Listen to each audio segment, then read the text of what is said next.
Hello everybody, John here, and tonight on To The Garage I'm yet again in a hotel room, trapped away from home, but for once I actually have my Jag with me. So it's day 4 of the run I'm doing as a bit of a shakedown for my Jag, but also combined with doing some work. And we're in a really nice, sort of very traditional British hotel. I've got a Roberts radio in my room, beautiful thing. I quite fancy that myself. And the item I'm really liking is this lovely wall clock, Notre Dame, which has got a big leather strap around it. Really fancy that. Well, much as I'm trapped away from home, I have got Purdy with me. And if you look out there between those two black canopies, you'll see the roof of Purdy. It's getting dark, the waiters are bringing things in now. So I thought I might share with you something that I've been asked to do some more on, and that is sharing what you get in the full booklet set with a Jaguar XK8. And I did think, oh, I was lucky once, had a full set, changed car, and I've been lucky again and I've got a full set. We have 2 items. We have the in-dashboard wallet, round leather effect book with the gilt corners and the growler embossed onto it. And we have the one that lives in the black bag in the boot, and that goes behind the elastic strap in your boot, and that's got the other manuals in. And that's got the growler on too.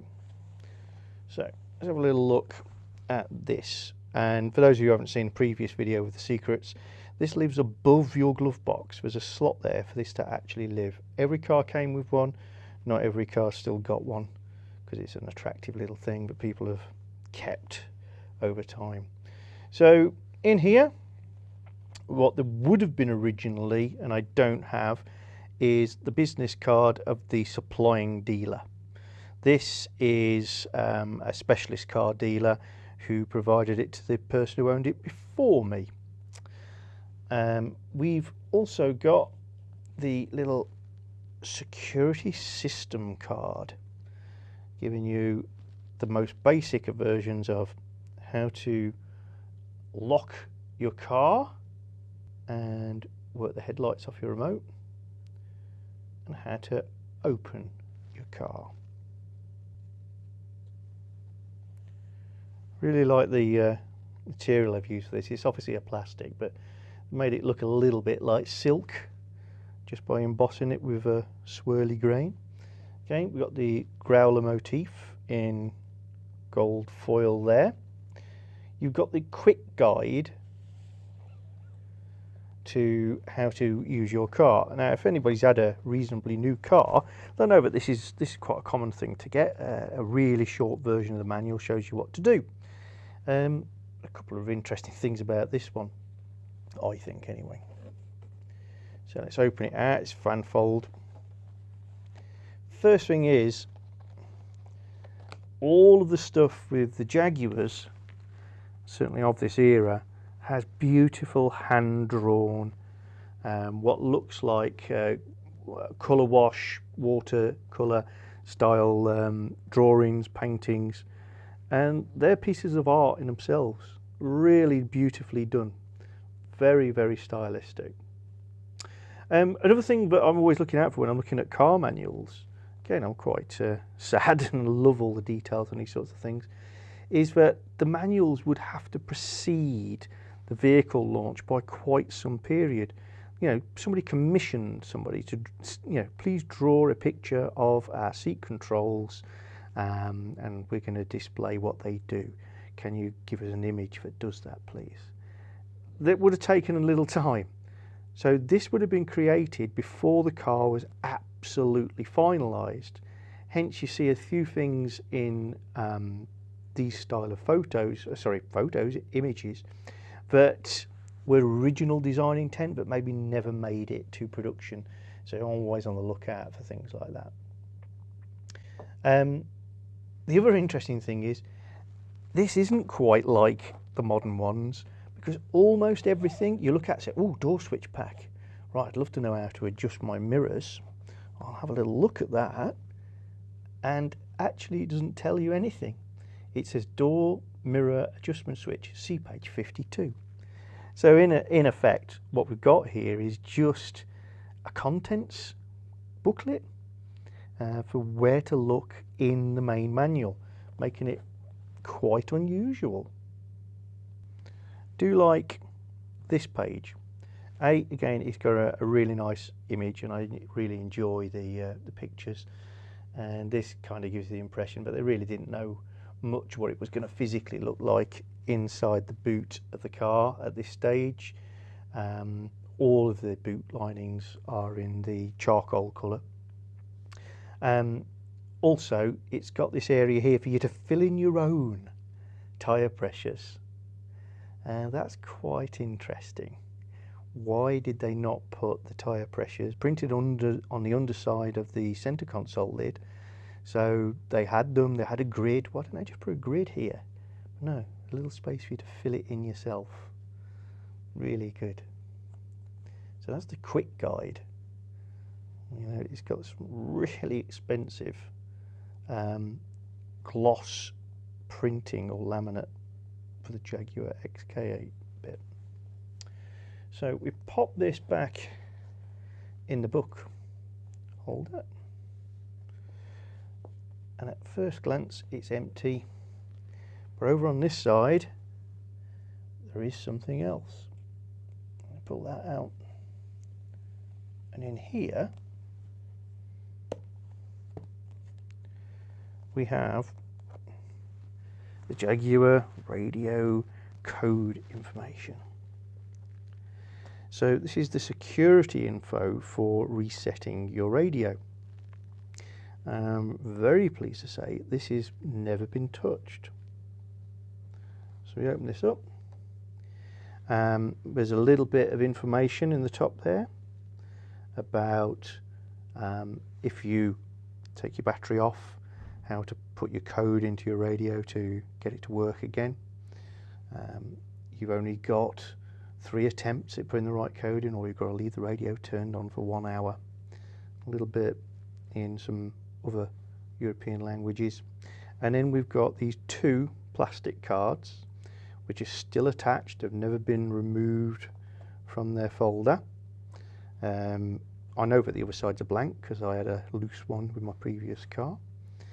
And the advice up here is to not keep them in the folder or in the car, but obviously keep them somewhere else, one in your wallet, one at home. And at the bottom here, 2 stickers, and they're window stickers, so mainly transparent with white text, for you to stick onto your car saying, warning, radio will not operate if removed from car. And nobody's ever touched it. I do know that these were supplied in a little envelope originally with a Jaguar logo on. That isn't in here, but a little paper envelope. So let's pop that back in his little home. Let's have a little look what we have in the other pack.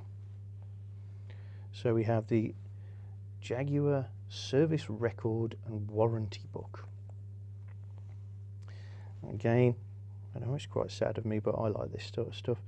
You'll note that it's just a white card book, but somebody's thought to, I know it's white, most people never notice it. We're going to put an aniline leather finish on this book. I don't know if this is showing up on camera because it's white and my viewfinder's at a funny angle for me. But that's a leather effect finish. And it's not a consistent pattern. You get the sort of grain finish leather. This is aniline, it has scars in it. Your service record.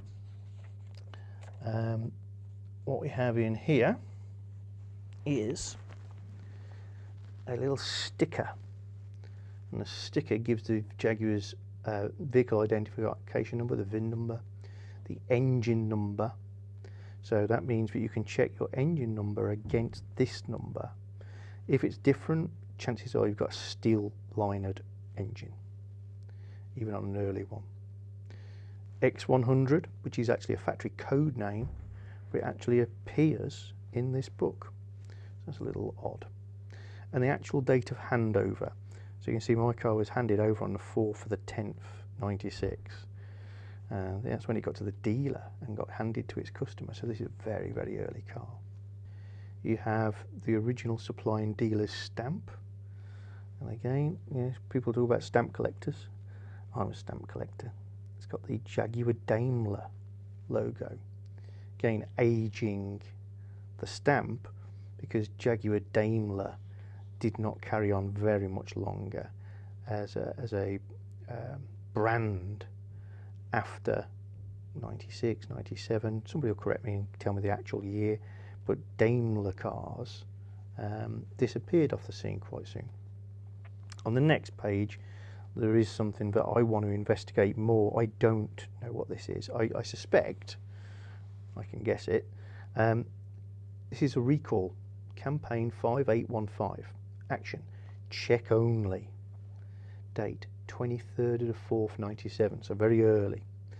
And I am aware that this car was part of a recall, very early cars again, for the drive shaft seals had to be replaced. They might pop out under high G-force cornering. So I think they changed them and put a different clip in. I'm wondering if that is that. I know the car did have its seals and that says check only, so maybe not. 5815. If somebody knows what that campaign number means, I'd love to know. So we got this standard stuff then in the book that just runs through your warranty, what you're entitled to, etc., etc. And then you get the first of your anti-corrosion test stamps. One's in 98. And then you've got these nice images. And this shows, and hi Mitch Grooms, it's yours, that the XJ of the period is very much a sister car, the 308, and that car and the XK8 share an awful lot. They are basically the saloon and the sports car of the same design and construction. Everything underneath is very, very similar. You come to the first image of the XK8, and here is basically a diagram from to draw on where there's been any rust or damage for the warranty. First thing of interest to me is these wheels. These wheels were never offered on the XK8. They are very much like the wheels that were fitted to the XJ220. I think they may have been fitted to the saloon, the 305, but I've never seen those as a standard fit on XK8, to the extent I don't know their name. So again, another example of the graphics having to precede the vehicles.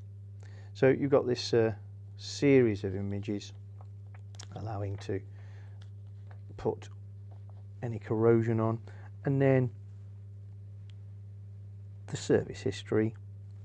And again, it's a collection of stamps. It's wonderful to look at. There's the original with the Jaguar Daimler and the Leaper, and then we're only at 99. It's just Jaguar.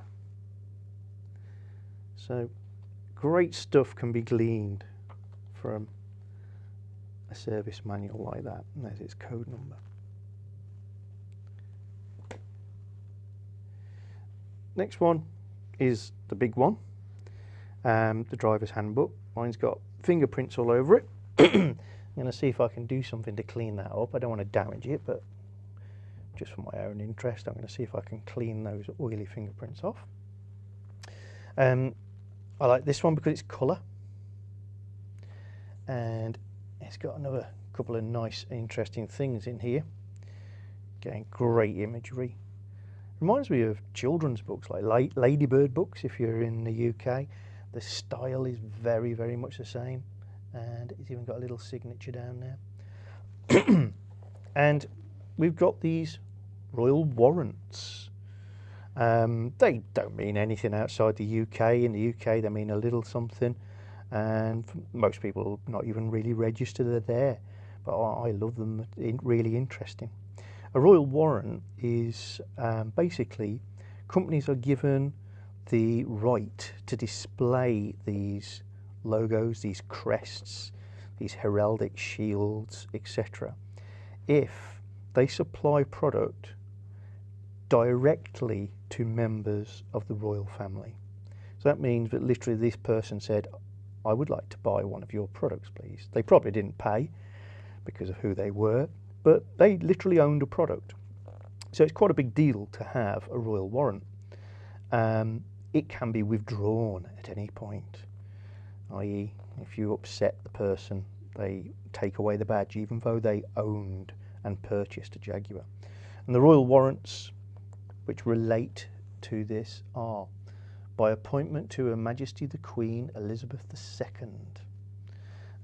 So that's the Queen's coat of arms, and that is our current Queen, which tells you she purchased a Jaguar product.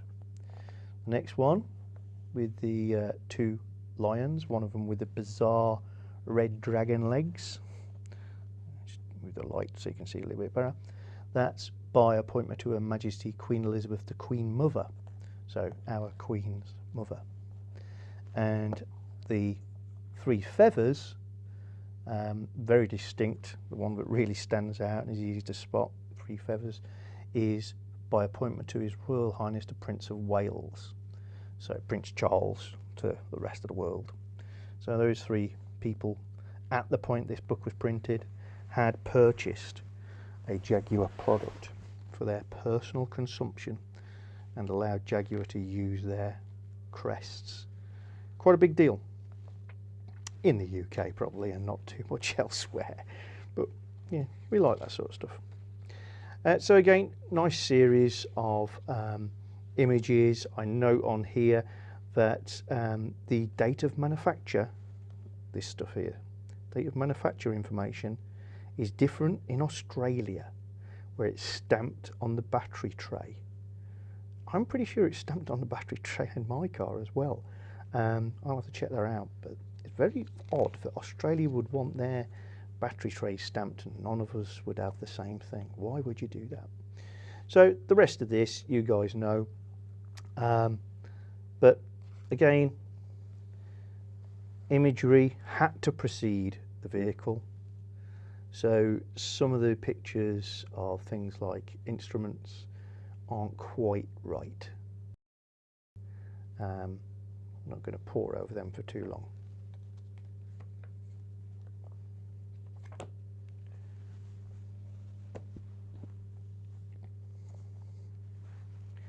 Next one is for the sound system, and it's not just any old picture on the front, because you know the curved edge on the left hand side denoting it's one of the bespoke facie plate radios made by Alpine that go into our Jaguars. Again, we've got a set of royal warrants and some imagery of, oops, there we go. I'm working with a very small tripod on the floor in a bedroom there. Not ideal, but there you are. And that is the system that's in my car. Security system. Okay, not any old image, actual image of our remote control. Aniline leather effect paper again, and this one's in black and white and is quite a thin manual and shows how to change the batteries, what the buttons do. This is a kind of a theme from one of our previous videos, valet key locking. Before locking the vehicle and handing the green-headed valet key to a parking attendant, press the valet switch on the driver's knee bolster to inhibit luggage compartment remote release switch. The vehicle can then be parked by an attendant who can lock the vehicle after parking but cannot open the luggage compartment. The luggage compartment can only be unlocked with a black-headed key or a key ring transmitter. Next one, Total Care. Your step-by-step guide to unrivaled levels of support. So we go into Total Care book, and this gives you the suite of covers, insurances, schemes, etc. you were signed up to if you were the proud owner of a brand spanking new 1996 Jaguar. So, emergency assistance in the UK, in Europe, what numbers to dial, and somebody will just keep running out to sort you out, because for the first 12 months, as long as you quoted a VIN number down the phone, then there's no way your car could be broken down, sir. We'll come and see what mistake you've made. 3 years Jaguar emergency assistance, and that's from the RAC, which again maybe doesn't translate desperately well to other countries in the world, but that's one of our recovery services. It's basically the oldest of the recovery services, the Royal Automobile Club. And they come and fetch you and take you home and look after your Jaguar. Emergency European assistance with multilingual staff. So they're going to look after you if you're abroad. You've got numbers to ring, and there's going to be car hire provided for you, and even over here, get you home and hotel accommodation. And then there's some information about your warranty, at which point there's a pulled out element in my booklet. It doesn't feel perforated there, but it is perforated here. I think something has been removed from the book, but I don't know, because I didn't have this in my previous one. If you have recently acquired a used Jaguar or Daimler, or if your registered address has changed, please fill in the details below, so that this important cover can go with the new owner. Equally interesting down here, if you guys can see, but the edges of the paper is shiny. It says, please moisten and fold and seal round edge of form before posting. So it's its own envelope, and it's postage paid, so you don't even need a stamp. Anti-corrosion warranties, terms and conditions, change of ownership, and some blank pages, which I always pretend are for notes. So that is the Total Care book. And the final one is Vehicle Care. A nice picture of somebody pulling the dipstick from their Jaguar, but mine doesn't look like that.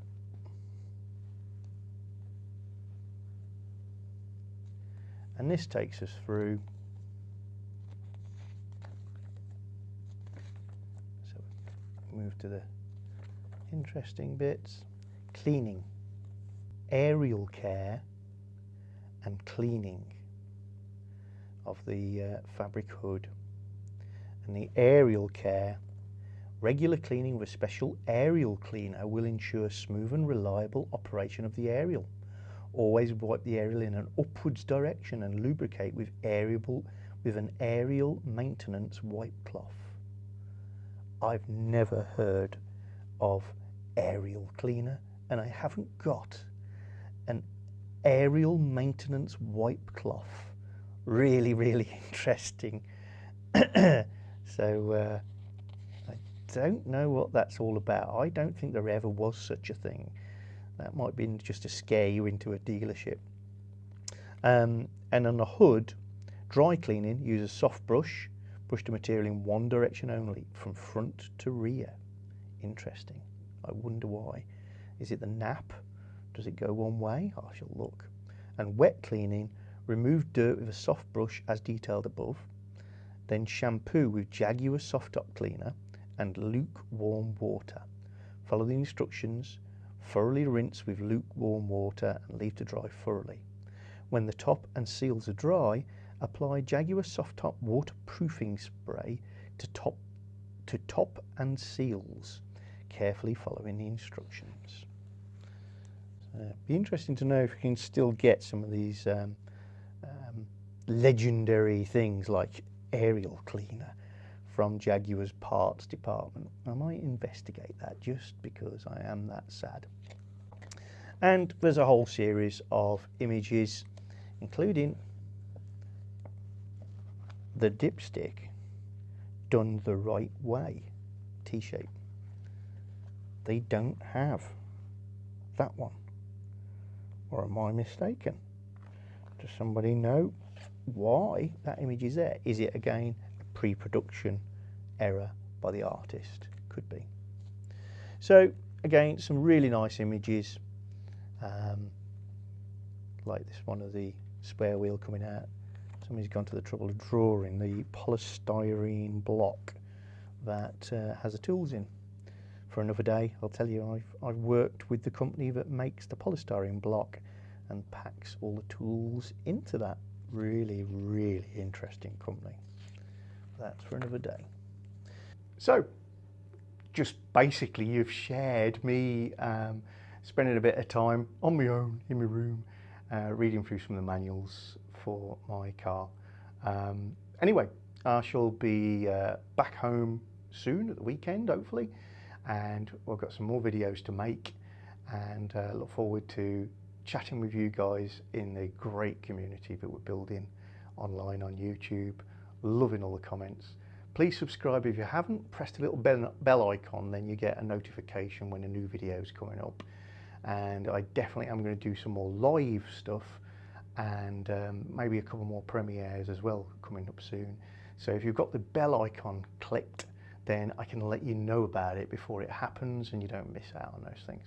So even though it's night time, I need to shave usually twice a day.